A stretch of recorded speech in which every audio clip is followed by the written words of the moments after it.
নমস্কার বন্ধুরা, আজকে আমি আপনাদের সাথে শেয়ার করতে চলেছি চিকেন ঘুগনি। মটর ভালো করে ধুয়ে 5 ঘন্টা আগে ভিজিয়ে রেখেছিলাম। এবার 4টে সিটি মেরে নেব। কড়াইয়ে দেব তেল। তেল গরম হয়ে গেলে দিয়ে দেবো পেঁয়াজ কুচি। ভালো করে নাড়িয়ে নিয়ে দিয়ে দেবো লবণ, হলুদ, গোটা জিরে। ভালো করে নাড়িয়ে নিয়ে দিয়ে দেবো টমেটো কুচি। দিয়ে দেবো চিকেন দিয়ে একটু ভালো করে নাড়িয়ে নিলাম। দিয়ে দিলাম লঙ্কার গুঁড়ো, জিরের গুঁড়ো। এবার মশলা ভালোভাবে কষিয়ে নেব।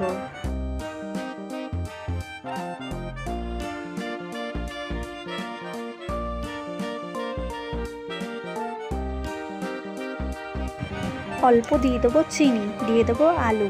ভালো করে নাড়িয়ে নিয়ে দিয়ে দেবো রসুন কুচি, আদা কুচি।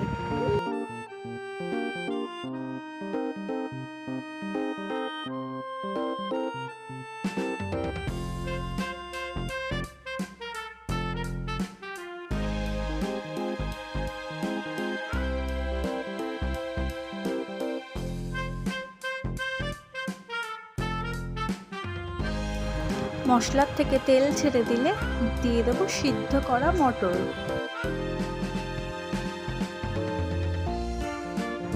কিছুক্ষণের জন্য ঢেকে রেখে দেব। 10 মিনিট পর ঢাকনিটি তুলে ভালো করে নাড়িয়ে নিলাম।